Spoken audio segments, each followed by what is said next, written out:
Hi everyone. This is the voice behind the noise. And I am Myron. What is BIH? When it comes to this name, it can be quite unfamiliar to most of the people. Actually, the whole name is Bosnia and Herzegovina. Still, I believe, many of you still have no idea what I am talking about. But you must have heard about the name of this city, Sarajevo, where the First World War was started. It seems the troubles wouldn't stop in this area on Balkan. Even when it entered modern time, it is still the same, from the First World War to the 1990s. However, as you probably already know, the country again began to have problems. The country is at risk of secession of a part of the country. What is going on exactly? To find more about this issue, why such crisis is happening, how to settle down the problem, and how this will influence the world, let's continue watching. First of all, we can have a look at what is Bosnia, how the country came into being, and why the crisis has occurred. After World War II, Bosnia was a republic inside communist Yugoslavia, and the only one with no ethnic majority. Three groups, Bosniaks, Serbs and Croats, lived in a complex, intermingled society. When Yugoslavia collapsed in the early 1990s, Bosniaks and Croats voted to break away, but Serbs resisted, and a three-way war broke out. The Clinton administration intervened militarily and forced all three sides into negotiations. Unsurprisingly, given the deep divisions created by the war, the 1995 Dayton Peace Accords created a highly decentralized state with two large self-governing entities, Republika Srpska and the Bosniak Croat Federation. The three communities' representatives in Bosnia's parliament and presidency hold effective vetoes over the actions of central institutions and changes to the constitution. The original design of what is often called Dayton Bosnia included very minimal central powers, but it also gave the US and other states considerable power to intervene in governance. In the decade after Dayton, the US engineered a centralized army, taxation and customs, the very institutions from which Dodik, the Serb member of Bosnia's tripartite presidency, now wants to withdraw. To this day, the US and other states have continued oversight authority, including an effective veto over changes to the constitution. Since Dayton, there's been peace, but little else: a moribund economy, failed reconciliation, a country thrice cleaved.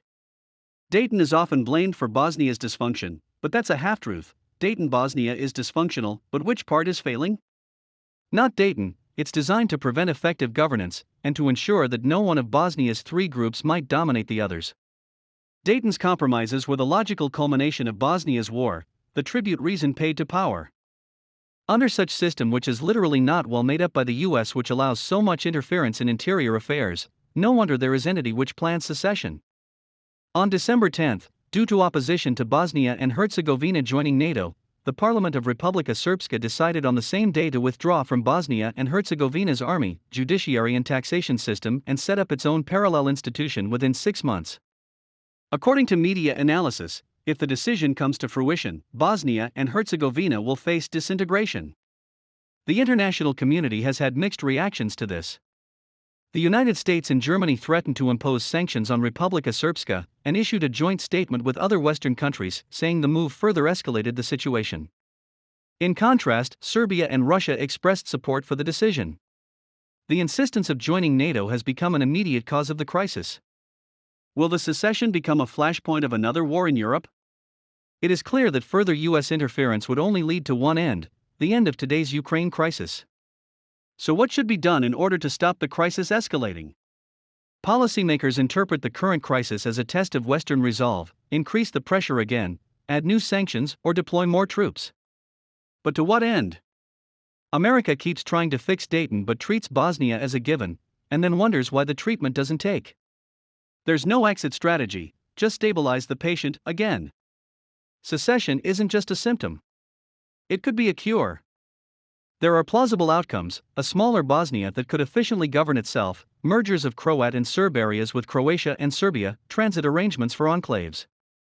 An independent Republika Srpska would have little reason to pursue violence, but forcing unwilling communities into political union is destabilizing, as we're seeing now.